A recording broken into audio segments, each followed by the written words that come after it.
Good day, researchers. I would like to discuss my quantitative research entitled of reading strategies and reading comprehension difficulties among senior high school students in Sagaing National High School.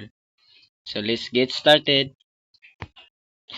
Introduction. In Saudi Arabia, 186 responses, 61.8% agreed that they had difficulty in comprehension due to insufficient vocabulary, according to Alinsay S. 2021. In Malaysia, students face difficulties in understanding vocabulary and finding specific information were reported at 68% and 67% respectively, showing only 1% difference according to Siptia et al. 2022.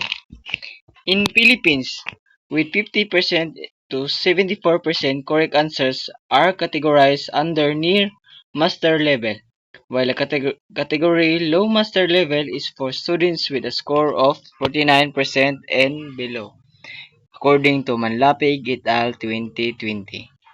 In Davao City, study also showed that only 39% could comprehend critically, 44% inferently, and 56% literally, according to Pinectas et al. 2023.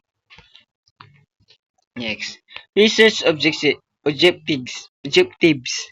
To describe the level of reading strategies, to describe the level of reading comprehension difficulties, to determine the significant relationship between the reading strategies and reading comprehension difficulties, to determine which domain of reading strategies significantly influence the reading comprehension difficulties.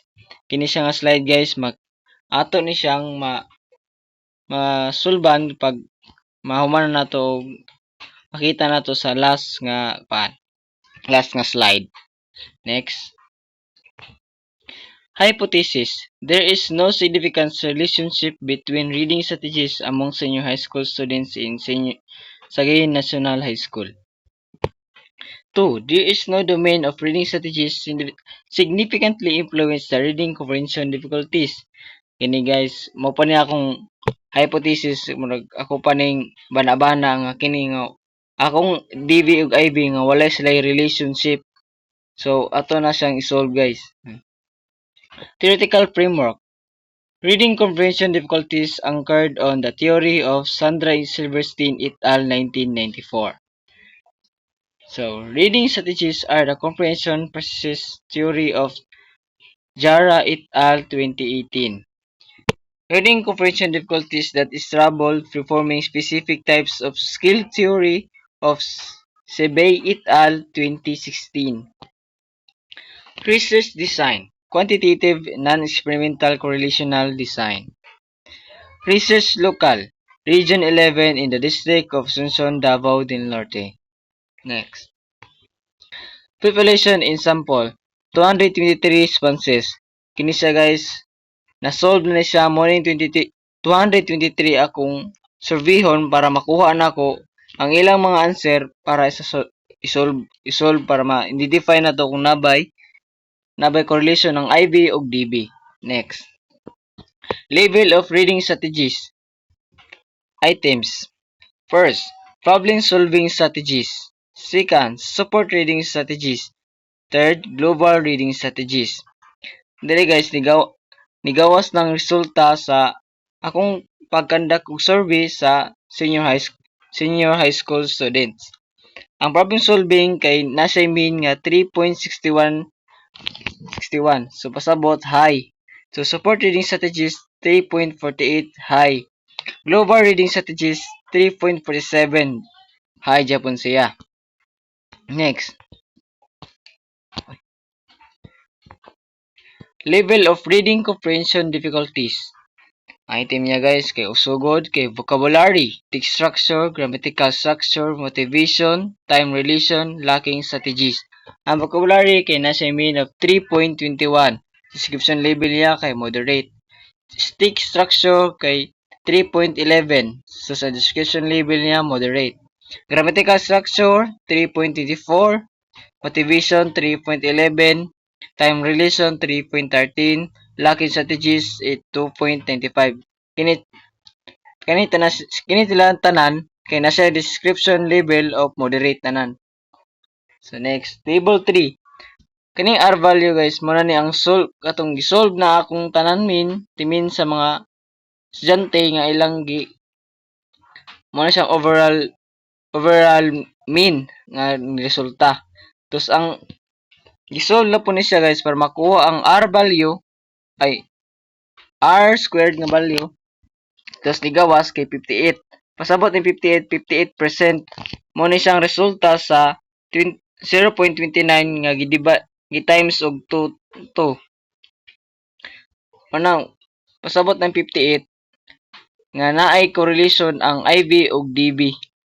So sa p value 0.00 mo ni siya nagpasabot nga ang IV ug DB kay naay relasyon kay tungod kay 0.00 pa 00. Kay kung 0.005 pasabot kay walay relasyon ang IV ug DB. Ang decision ako tong ganina, ang una kay walay domain ang reading ang IV ug DB nako mo nang katong nang decision tong niagi rejected siya kay tungod kay nakita nga naay relasyon ang akong IV ug DB karon nga na-solve na siya. Manang ang conclusion nako kay significance. Next. Indicators. Table 4. Problem solving strategies. Support reading strategies, global reading strategies. Ang problem solving strategies kay nasa p value og 0.00. Yang decision na atong niagi kay rejected kay na may relasyon ba. So ang conclusion and relation kay significant kay naman say ang akong kuan problem solving kay nasa connection sa akong IDV mo nang significant. So ako pong support trading strategies 0.00 rejected po tong decision niagi. So karon significant siya kay naay relasyon. So global reading strategies sama ra gyapon sa ingon nina. Next. Summary of findings. The level of reading strategies among the senior high school students in Sagayan National High School has an overall mean of 3.52 with a descriptive equivalent of high. Ang ako daw IB kay sa kuan daw sa estudyante sa senior high sa Sagayan National High School kay nasay overall mean nga 3.52 nga pasabot ang iyang description kay high nga murag epektibo siya. Number 2, the level of reading comprehension difficulties among senior high school students in Sagayan National High School has overall mean of 3.13 with a descriptive equivalent of moderate. Sa akong kuan pod sa akong DV nako sa akong gikandakan og survey sa senior high school nga students ay nasa overall mean of 3.13 nga description of moderate nga usahay murag panagsara ilang pagkadili kasabot sa ilang gibasa. 3.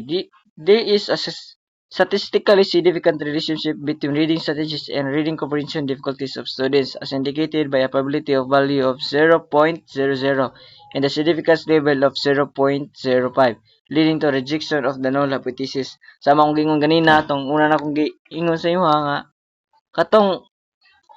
atong gikuan ganina atong una na akong atong research objective nga akong gikuan kay rejected to siya kay tungod kay nakita na sa pagka-solve nga naay relation ang IB ug DB.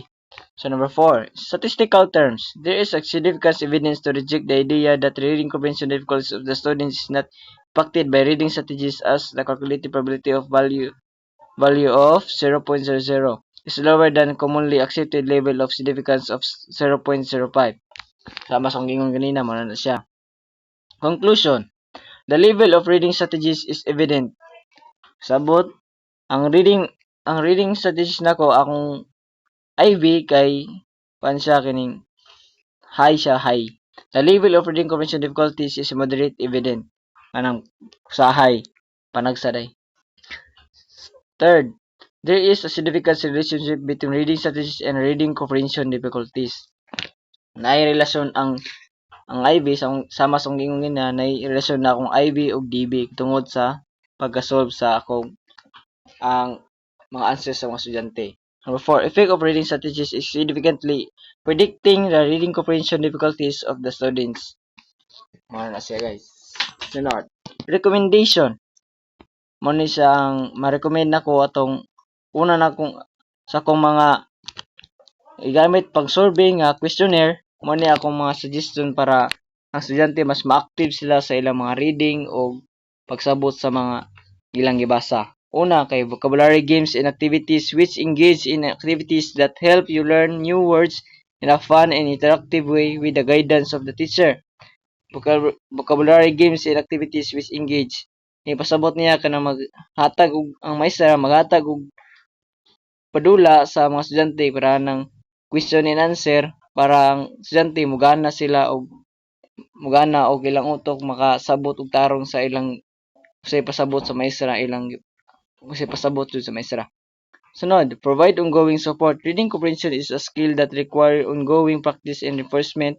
Continue to implement the strategies and provide opportunities for the students to develop their understanding of the text. Ini dapat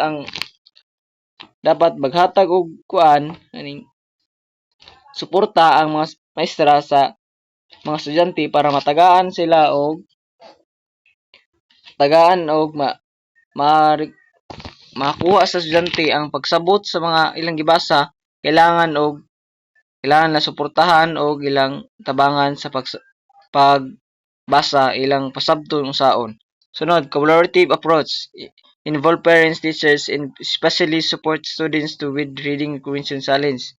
Kailangan kailangan magkaisa para isa og tabangan ng estudyante para malampasan sa estudyante ang pagsabot sa mga ilang gibabasa. Sunod. Context clues. Use the surrounding words and sentence to identify the meaning of unfamiliar words. Maghatag og clue sa mga estudyante about sa kana nga word na meaning ba nga tagaan og word nga para masabtan nila nga ilang come up nga konekta sa word nga ilang gusto siran. Encourage question. Prompt students to ask questions about the text before, during, and after reading. This fosters active engage as encourage critical thinking. Use graphic organizer, Venn diagram, T-chart, and timelines can help students visualize the relationship between ideas, compare and contrast the information, and track the sequence of events. Next. Looking for clues to identify words, places, or events that suggest deeper meaning or hidden implication. Sama sa ngayon na ngita kag clue ay ngita kag paraan ba nga makakita ka og word nga murag makapareha atong word nga imong kalisodan murag nasa connection pwede nimo siya come up nga kato more para sila pagsabot mo to siya. Use speaks up strategies. Teach students to use strategies like rereading, looking back at the text, or use a dictionary to clarify meaning when they encourage difficulties. Next. Mora to siya guys.